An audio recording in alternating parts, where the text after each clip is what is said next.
Well, welcome. Welcome to American Reversion. I'm Steve Smith. This will be the second one of the day because I ran over on the first one. Welcome to all the new people. Welcome to everybody on YouTube and on Patreon.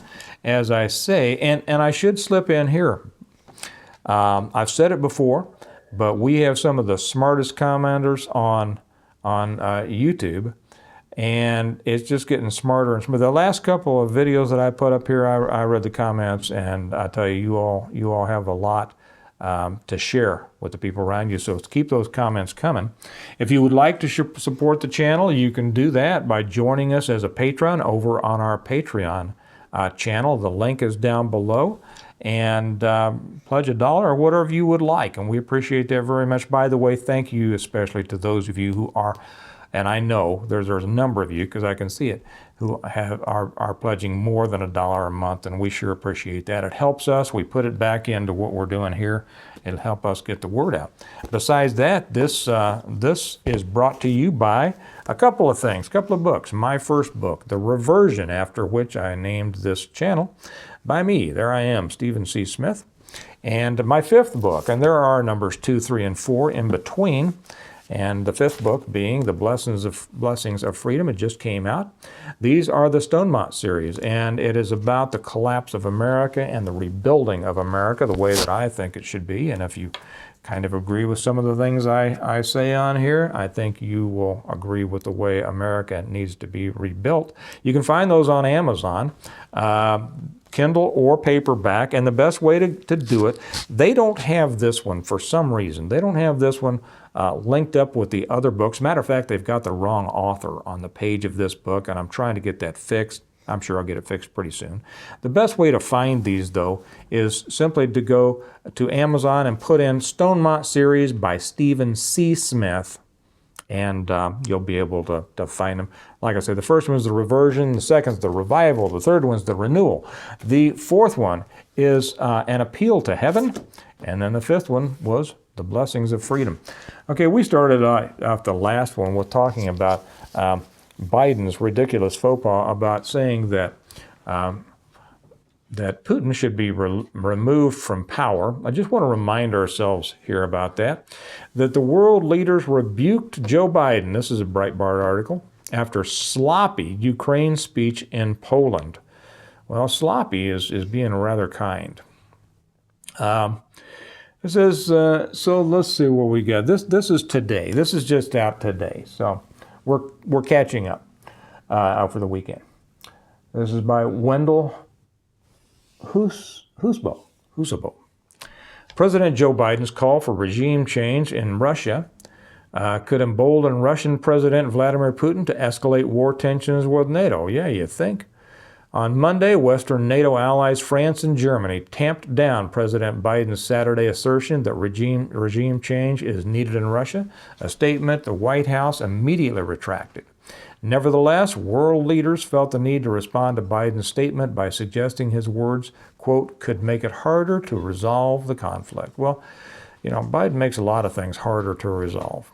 French President Emmanuel Macron feared Biden's remarks could embolden Putin and escalate the Ukrainian war. Macron urged caution from the U.S. I wouldn't use those terms because I continue to speak to President Putin because what we want to do collectively, Macron said. We want to stop the war that Russia launched in Ukraine without waging war and without escalation. So he is giving some blame to Putin. That's also still up for debate. We're being inundated with one-sided information. Anyway, German Chancellor Olaf Scholz also felt the need to comment on Biden's remarks over fears that Biden's loose talk could embolden Putin's aggression toward Ukraine. He says, we both agree completely that regime change is not an object and aim of policy that we pursue together. Biden's statement that Putin cannot remain in power was just one mistake he made during last week's symbolic foreign mission to stabilize the region. Instead of projecting calm and steadiness, the AP noted Biden's trip created a troubling distraction. undermining his effectiveness as he returned home to face restive Americans who strongly disapprove of his performance on issues that matter most to them. That's the truth. That's the truth. The only thing that is keeping more people from calling for Biden to be removed by the 25th Amendment, not the way that he probably wants Putin removed, but we have a legal way to do it here. And the only thing keeping that from happening is his vice president and who she is. Nobody wants her. It's one of those things that how much worse could it get? And then somebody says, well, maybe this could be worse. Okay. As he continues to destroy America's reputation around the world, we have something here from the independentsentinel.com. India will drop the dollar to trade with Russia, replacing SWIFT. Do you remember how when Biden and all of the boys trying to act like tough guys, they were going to put sanctions on Russia and cut him out of all the banking systems and everything like that, right? The one most important was SWIFT. It's the money exchange that allows different countries to trade with each other and conduct their monetary exchanges. Well, they got that. However, you see, there's a lot of countries out there in the world now besides the United States. And I'll start this article. As predicted, the extraordinary sanctions against Russia will in the long term hurt the West and damage or destroy the value of the U.S. dollar. That's right. In lieu of SWIFT, a Western financial system now blocking Russia, Russians will soon use a new system that allows direct rupee-ruble payments between Russia and India. You have any idea? I know you do. I'm not saying this because I know you are smart. I'm saying this to the people who don't. Do you have any idea how large an economy India is? How large a trading partner India is? It's huge. Russia's not going to miss us, to be honest, and China isn't. I mean, Europe's still dealing with China. India's going to everybody except, okay. So they have now created a deal to where India will deal directly. It used to have to go be in dollars. Not anymore. Same thing's going to happen with the petrodollar, in that those transactions that needed to be made in dollars because that was a reserve currency, the BRIC countries are going to arrange to make their payments directly with each other or form a totally new financial transaction system. So this is according to what I just said to the president of the Federation of Indian Export Organizations. The arrangement would allow India and Russia to carry out financial operations by bypassing the U.S. dollar. Russia has effectively blocked from using U.S. currency due to Western sanctions over the conflict in Ukraine. The U.S. will become poor overnight as this becomes a pattern thanks to Biden and the Great Reset. I'll try to remember to bring up something there. Somebody came up with something very interesting. I don't remember who it was, but the question was, is Putin doing us a favor? It could have been and I don't mean to steal somebody else's, I want to give credit if I can remember. If any of you remember, feel free to put it up. Could have been a video, could have been a news item, but somebody was asking, is Putin doing us a favor? Because what he's doing over there is jeopardizing the Great Reset, right? Which truly is a threat to us. So I'm going back to this. The U.S. will become poor overnight as this becomes a pattern thanks to Biden and the Great Reset. Don't think for a minute that the people behind Biden didn't know they would destroy the U.S. dollar with these sanctions. They are pushing the Great Reset, a feudalistic global system of governance. According to the official, the Indian government, I'll just read a little bit more, is working on a proposal to allow up to 5 nationalized Indian banks to be engaged in the rupee-ruble trade mechanism, and discussions between the central bank governor, the finance minister, and the banks on the matter have already been held. Okay, we understand what that means. The United States is being cut out. When the United States is cut out, who's cut out?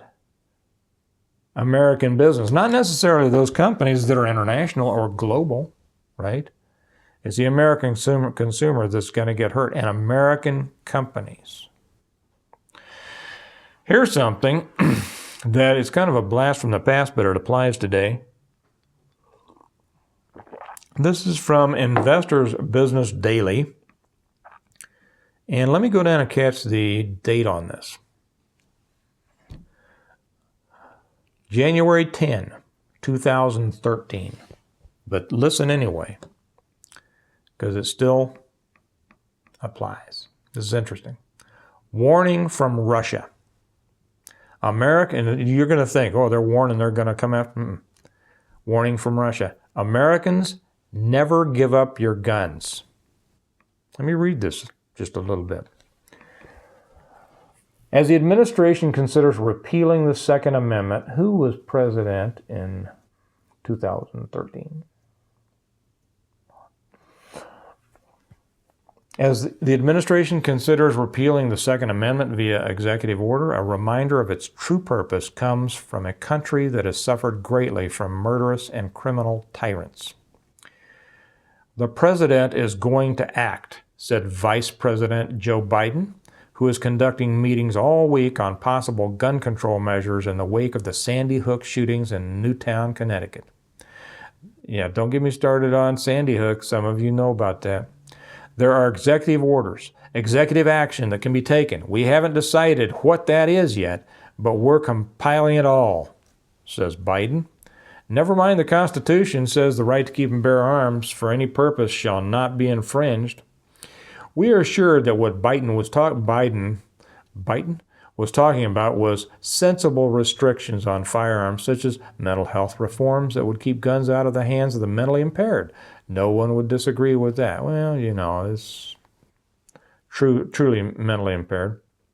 But anyway, back then it was the, let's see, I'll read something here. Some such as New York governor, and just to remind you, 2016 presidential possibility, Andrew Cuomo, the disgraced, have mused about, I never use that word. It sounds something like something a cat would say. Have mused about the possibility of outright confiscation of guns or mandatory buyback programs. Good luck with that, as both the Constitution and an armed citizenry stand as obstacles. I hope so. The phrase "from our cold dead hands" to many is more than a cliche. I hope so. Which brings us to why we have a Second Amendment. This is coming up for any of you, any of the new people, which is great. Okay, a lot of us who have been involved in this for a long time, we know this.